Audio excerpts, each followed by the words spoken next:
तो हेलो दोस्तों, कैसे हो आप सब। आशा करता हूँ कि आप सब ठीक होंगे। अगर आपने मेरे चैनल को अब तक सब्सक्राइब नहीं किया तो मेरी आपसे रिक्वेस्ट है कि जल्दी से जाकर सब्सक्राइब कर दो। और आज हम स्वीट रीइंकार्नेशन का एपिसोड नंबर 4 देखेंगे। तो चलिए बिना देरी करे हुए शुरू करते हैं। एपिसोड की शुरुआत में हम कैसरोल, फ्यूले और पेस्ट्री को देखते हैं, जो कि इस बात पर डिस्कशन कर रहे होते हैं कि कैसे गुंडों के हमलों से पूरे विलेज को नुकसान पहुंच चुका है। फ्यूले कहता है कि हमारे विलेज के बहुत सारे घर डैमेज हो चुके हैं और इसके लिए हमें बहुत सारे पैसों की जरूरत है। फिर कैसरोल कहने लगते हैं कि हमें ईस्टर्न और वेस्टर्न विलेजर्स के लोगों को सर्दी से बचने के लिए सामान उपलब्ध कराना होगा और तो और हमें खेतों की भी मरम्मत करानी होगी। इसके लिए हमें बहुत सारे पैसों की जरूरत पड़ेगी। फिर फ्यूले कहता है कि दुख की बात तो ये भी है कि हम अभी तक उस गुंडे के लीडर को भी नहीं पकड़ पाए। हम किसी से उधार भी नहीं मांग सकते क्योंकि गाँव के लोगों की सारी जमीनें डैमेज हो चुकी है और उनके पास कुछ भी नहीं बचा है देने को। और तो और गुंडे हमारे पड़ोसी वाले गाँव को भी पूरी तरह से नष्ट कर चुके हैं, इसलिए हम उनसे लोन भी नहीं मांग सकते। फिर कैसरोल फ्यूले से पूछते हैं कि हम कैपिटल के जो अमीर लोग हैं उनसे बात करें क्या। इस पर फिर फ्यूले कहता है कि नहीं, हम ऐसा नहीं कर सकते क्योंकि हमें वो पैसे देने के बदले में बहुत सारा इंटरेस्ट ले लेंगे।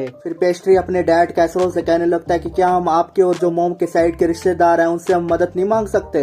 इस पर फिर कैसरोल कहते हैं कि नहीं बेटा, उनसे रिश्ता तोड़े हमें 15 साल हो चुके हैं। इसके बाद फिर कैसरोल पेस्ट्री से कहते हैं कि मैं और तुम्हारी मोम एक दूसरे से बहुत प्यार करते थे, हम एक दूसरे से शादी करना चाहते थे, लेकिन ये बात हमारी फैमिलीज को बिल्कुल पसंद नहीं थी, इसलिए फिर हम दोनों ने भाग के शादी कर ली और इसी बात से हम दोनों की फैमिली हमसे नाराज है। इस पर फिर पेस्ट्री सोचने लगता है कि ये स्टोरी तो मेरी मोम ने मेरे को पहले कभी नहीं बताई। फिर फ्यूले कैसरोल से कहता है कि उन गुंडों के कपड़े और कुछ सामान को बेचकर हम इस प्रॉब्लम को दूर कर सकते हैं। फिर कैसरोल कहता है कि हाँ, हम हाथ पे हाथ रख के नहीं बैठ सकते, हमें जल्द से जल्द इस प्रॉब्लम से छुटकारा पाना ही होगा। फिर अगले सीन में हम देखते हैं कि पेस्ट्री अपने दोस्त मार्क और लूमी के साथ खेलने बाहर आ जाता है। फिर पेस्ट्री लूमी से पूछने लगता है कि तुम ठीक हो क्या, तुम बाहर कैसे आ गई। इस पर फिर लूमी कहती है कि मेरे दादाजी ने कहा है कि तुम अब ठीक हो, तुम अब बाहर जा सकती हो। फिर मार्क लूमी से कहता है कि तुम अभी अपने ऊपर ज्यादा प्रेशर मत डालो, तुम घर पर ही आराम करो। मार्क और लूमी की इस तरह केयर करते हुए देख पेस्ट्री कहता है कि तुम दोनों एक अच्छे मैरिड कपल बनोगे आगे। पेस्ट्री की ये बात सुनकर मार्क बहुत ज्यादा शर्मा जाता है और उससे कहने लगता है कि पेस्ट्री अब तुम चुप हो जाओ। इसके बाद हम देखते हैं कि वो तीनों पैसा कैसे कमाए इसके बारे में सोचने लगते हैं। मार्क कहता है कि क्या हम खेतों को बड़ा करके पैसे नहीं कमा सकते। इस पर फिर पेस्ट्री कहता है इसके लिए हमें बहुत सारा समय और बहुत सारे लोगों की जरूरत पड़ेगी। फिर लूमी पेस्ट्री से कहने लगती है कि जो तुमने बोन का पाई बनाया था वो बहुत टेस्टी था, क्या हम उसको बेच के पैसे नहीं कमा सकते।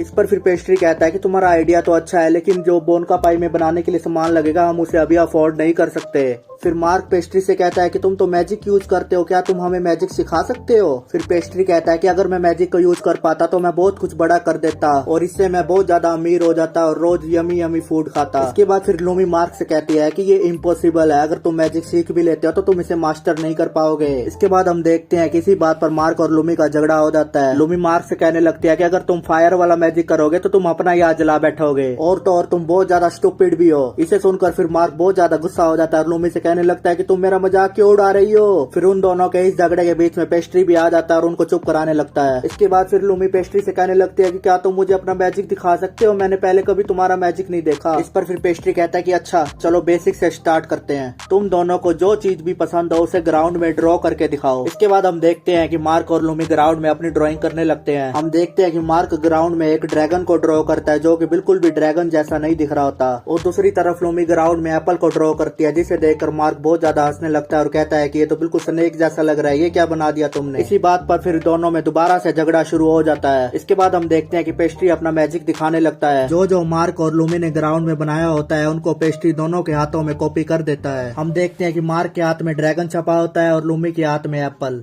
अपने हाथ में ड्रैगन और एप्पल को देखकर मार्क और लूमी तो बहुत ज्यादा शौक में पड़ जाते हैं। लूमी पेस्ट्री से कहने लगते हैं कि क्या तुम सच में मैजिक यूज कर सकते हो। इस पर फिर पेस्ट्री कहता है कि क्या तुम्हें अभी भी बिलीव नहीं हुआ कि मैं मैजिक कर सकता हूँ, और अगर तुम ये मिटाने की कोशिश भी करोगे तो ये बिल्कुल भी नहीं मिटेगा। फिर लूमी कहने लगती है कि वाओ, मैं तो अपने ग्रैंड पा को दिखाऊंगी ये। फिर लूमी मार्क से कहने लगती है कि क्या तुम इसका अपोजिट भी कर सकते हो क्या। फिर पेस्ट्री कंफ्यूज हो जाता है और उसे पूछने लगता है कि अपोजिट क्या मतलब है इसका। फिर लूमी कहती है कि अब तो तुम ड्राइंग को कॉपी कर रहे हो, क्या तुम चीजों को कॉपी करके उसको ड्राइंग में कन्वर्ट कर सकते हो, जैसे कि लोगों के घर और उनके चेहरे को कॉपी करके उनको ग्राउंड में ड्रॉ कर सकते हो। इसे सुनकर फिर पेस्ट्री पूरी तरह से शौक में पड़ जाता है और उसे कहने लगता है कि तुम तो जीनियस हो, मैं इस आइडिया के बारे में जरूर सोचूंगा। इसके बाद फिर पेस्ट्री कहता है कि मुझे अपने डैड के पास जाना होगा, चलो कल मिलते हैं। फिर अगले सीन में हम देखते हैं कि कैसरोल, उसकी वाइफ और फ्यूले इसी बारे में डिस्कशन कर रहे होते हैं कि पैसों की प्रॉब्लम से छुटकारा कैसे पाया जाए। तभी वहाँ पर पेस्ट्री भी आ जाता है और कहने लगता है कि डैड, मेरे पास बहुत अच्छा आइडिया है एक। डैड, आपने मुझे बताया था कि लड़कियों की शादी 13 से 16 साल की उम्र में कर देते हैं। मेरी बहन जोशी की भी शादी की उम्र हो चुकी है और ये घर के हेड की ड्यूटी है कि वो जोशी के लिए एक अच्छा पार्टनर ढूंढे। इस पर फिर कैसरोल कहते हैं कि हाँ, तो फिर पेस्ट्री कहता है कि आप जा भी जाते हैं वहाँ पर आप जोशी को भी अपने साथ लेकर जाइएगा ताकि जोशी के रूप को सभी लोग देख सकें। फिर कैसरोल कहते हैं कि तुमने सही कहा, ये बिल्कुल सही आइडिया है कि अपनी डॉटर को सोसाइटी में इंट्रोड्यूस करना,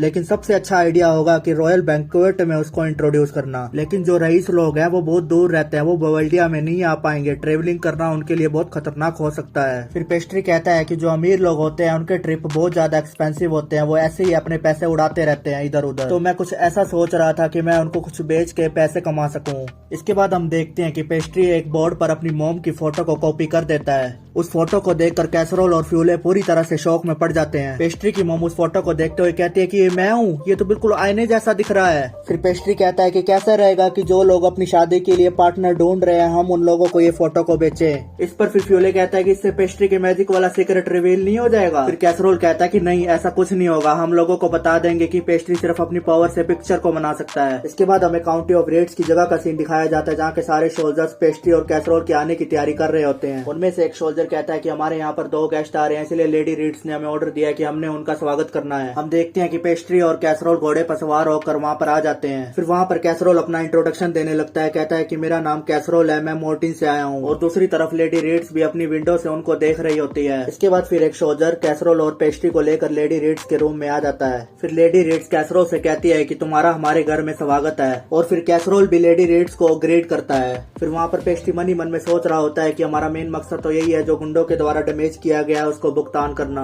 और तो और हमें फोटोज को भी सेल करना है। फिर लेडी रीड्स उनसे कहने लगती है कि चलो पहले कुछ खा लो। डाइनिंग टेबल पर पड़ी अलग अलग तरह की कुकी देखकर पेस्ट्री पूरी तरह से हैरान हो जाता है। इसके बाद हम देखते हैं कि कैसरोल और पेस्ट्री चाय पीने लगते हैं और पेस्ट्री कुकी खाते हुए मन ही मन में सोच रहा होता है कि मैंने इतनी महंगी कुकी पहली बार खाई है। फिर लेडी रीड्स कैसरोल से कहने लगते हैं कि मैंने सुना है कि तुमने बंजर जमीन को बिल्कुल सुंदर बना दिया था। इस पर फिर कैसरोल कहता है कि हाँ, लेकिन ये मेरे अकेले की मेहनत नहीं है, मेरे बेटे पेस्ट्री ने भी बहुत मदद की थी। इस पर फिर लेडी रीड्स पेस्ट्री से कहते हैं कि वाह क्या बात है, तुम कितने ब्रेव बच्चे हो। फिर पेस्ट्री कहता है कि जो भी हो, लेकिन कुछ दिन पहले करीब 100 गुंडों ने हमारे ऊपर हमला कर दिया था। गुंडों की बात सुनकर फिर लेडी रीड थोड़ा टेंशन में आ जाती है। पेस्ट्री कहता है कि गुंडों की बातों से हमें पता चला था कि वो काउंटी ऑफ रीड्स से आए हैं। इस पर फिर लेडी रीड्स कहती है कि ओह अच्छा, लेकिन मेरे को इसके बारे में तो कुछ पता ही नहीं था, क्या ये सच बात है क्या? इस पर फिर पेस्ट्री कहता है कि अगर आपको मेरी बात पे विश्वास नहीं है तो हम कुछ गुंडों को यहाँ पर पेश कर देते हैं, अगर आपको उनकी कहानी सच ना लगे तो हम उनको किंग को हैंड ओवर कर देते हैं, वही इसकी इंक्वायरी करेंगे। इसे सुनकर फिर लेडी रीड्स गुस्सा हो जाती है और मन ही मन में कहने लगती है कि आखिरकार ये बच्चा कौन है। फिर लेडी रीड्स कहने लगते हैं कि ऐसा नहीं हो सकता, हमारे सभी सोल्जर्स ने गुंडों को पकड़ लिया है। इसके बाद फिर कैसरोल एक तलवार को दिखाने लगता है और कहता है कि ये उसी गुंडे की है और इसमें आपके किंगडम का सिंबल भी है। ये देखकर लेडी रीड्स पूरी तरह से शौक में पड़ जाती है। फिर पेस्ट्री कहता है कि इस प्रूफ के मुताबिक आपके सोल्जर उन गुंडों को पकड़ने में नाकामयाब रहे हैं और इसकी वजह से उन्होंने हमारे ऊपर अटैक कर दिया। फिर पेस्ट्री कहता है कि हम आपकी पोजीशन को समझते हैं, इसलिए हम इस बात को सीक्रेट रखेंगे, इससे आपकी इमेज को भी कुछ फर्क नहीं पड़ेगा, लेकिन आपको हमारे से कुछ डील करनी होगी। इस पर फिर लेडी रीड्स समझ जाती है और कहने लगती है कि 100 गोल्ड कॉइन ठीक रहेंगे। इस पर फिर पेस्ट्री कहता है कि लेडी रीड्स पहले आप हमारी विलेज की कंडीशन देखिए, हमारा विलेज पूरी तरह से डैमेज हो चुका है। फिर लेडी रीड्स कहती है कि ओह